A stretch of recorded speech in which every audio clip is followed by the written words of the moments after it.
NEC Section 334.30 addresses the support requirements for non-metallic sheet cable, commonly known as NM cable.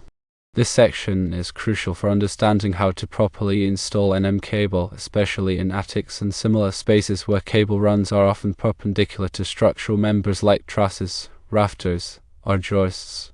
The specific wording of NEC Section 334.30 focuses on installations where NM cable runs through holes bored in framing members, or where it is run through notches cut into those members.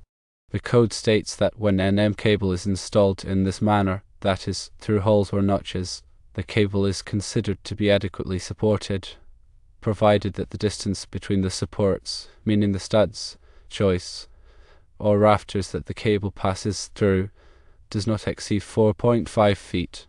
This is a key point because it establishes a maximum spacing for support when using this installation method. Furthermore, NEC Section 334.30 stipulates that the NM cable must be secured within 12 inches of any electrical box, cabinet, fitting, or other termination point to which it connects. This requirement ensures that the cable is properly anchored at its ends, preventing strain on the connections and maintaining the integrity of the wiring system. Now consider a scenario where an NM cable is being run perpendicular to trusses in an attic.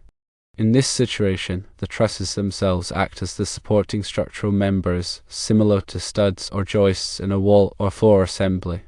If the distance between these trusses is 4.5 feet or less, and the NM cable is run through holes bored in the trusses, or through notches cut into them, then the cable is considered to be supported in accordance with NEC Section 334.30a. This means that no additional support, such as cable ties or staples, is required along the run between the trusses.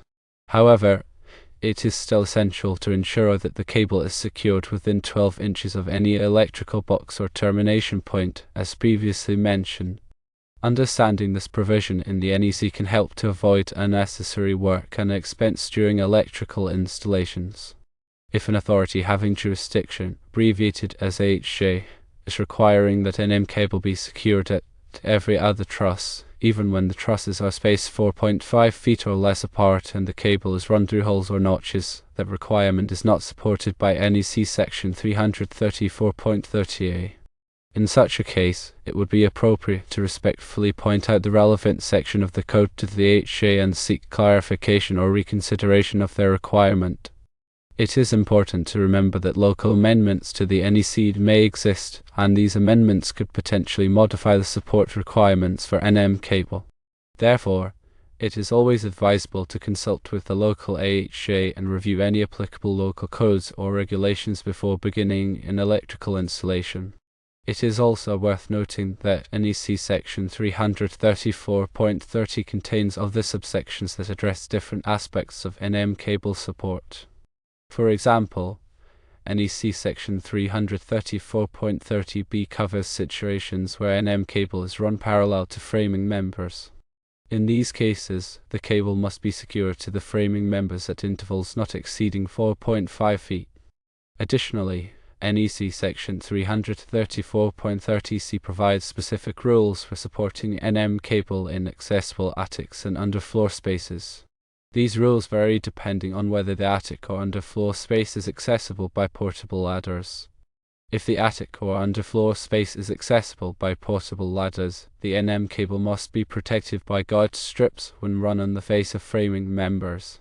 If the attic or underfloor space is not accessible by portable ladders, the NM cable can be run without gauze strips, but it must still be supported in accordance with NEC Section 334.30 or b.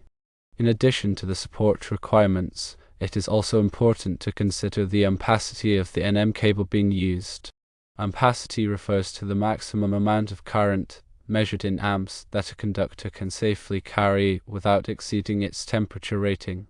The ampacity of NM cable is determined by the size of the conductors and the type of insulation used. NEC Section 310.15 provides detailed information on conductor ampacity.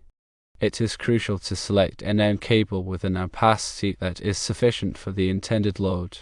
Overloading a cable can cause it to overheat, which can lead to insulation damage, electrical fires, and other hazards. Another important consideration is the proper use of cable clamps and connectors. Cable clamps are used to secure NM cable to electrical boxes and other enclosures. These clamps must be properly sized for the cable being used and must be installed correctly to ensure a secure connection. Connectors are used to join two or more lengths of NM cable together. These connectors must also be properly sized for the cable being used and must be installed in accordance with the manufacturer's instructions. When working with NM cable, it is essential to follow all applicable safety precautions. Always disconnect the power supply before working on any electrical circuits. Wear appropriate personal protective equipment, such as gloves and eye protection. Use properly insulated tools. And never work on electrical systems if you are not qualified to do so. In summary, NEC section 334.30 provides specific guidance on the support requirements for NM cable when run through holes or notches in framing members. When the distance between supports does not exceed 4.5 feet and the cable is secured within 12 inches of termination points, no additional support is required. However, it is crucial to be aware of other applicable sections of the NEC as well as any local amendments to ensure that the electrical installation is safe and compliant. Furthermore, factors such as ampacity cable clamps, connectors, and safety precautions must always be taken into account when working with NM cable. By understanding and following these guidelines, you can ensure that your electrical installations are performed correctly and safely. Proper installation of NM cable not only ensures compliance with electrical codes but also contributes to the overall safety and reliability of the electrical system. Neglecting these guidelines can lead to potential hazards, including electrical shocks, fires, and equipment damage. Therefore, it is essential for electricians and anyone working with NM cable to have a thorough understanding of the relevant code requirements and best practices. The NEC is a comprehensive document, and it is regularly updated to reflect changes in technology and safety standards. It is important to stay current with the latest edition of the NEC and any applicable local amendments. Continuing education courses and professional development programs can help electricians and other professionals stay informed about the latest code requirements and best practices. In addition to the NEC, there are other resources available that can provide guidance on NM cable installation. These resources include manufacturers' instructions, industry standards, and training materials. It is always a good idea to consult multiple sources of information to ensure that you have a complete understanding of the requirements and best practices. Proper support of NM cable is just one aspect of a safe and reliable electrical installation. Other important considerations include proper grounding, overcurrent protection, and wiring methods. All of these factors must be taken into account to ensure that the electrical system is safe and performs as intended. In addition to the technical aspects of NM cable installation, it is also important to consider the aesthetic aspects. Properly installed NM cable should be neat and orderly.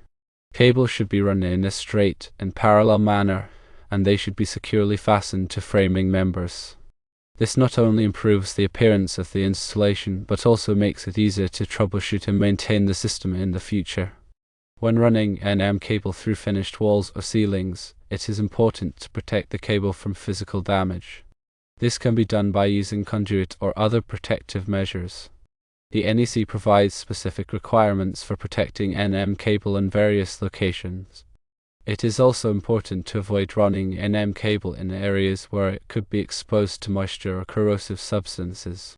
These environments can damage the cable installation and lead to electrical hazards.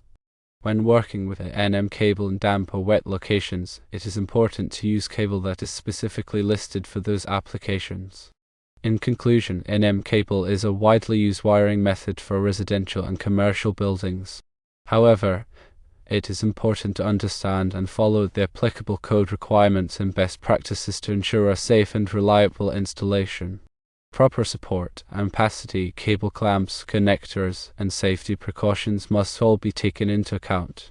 By following these guidelines, you can ensure that your electrical installations are performed correctly and safely. Always consult the latest edition of the NEC and any applicable local amendments before beginning an electrical installation. And never hesitate to seek clarification from the AHA if you have any questions or concerns.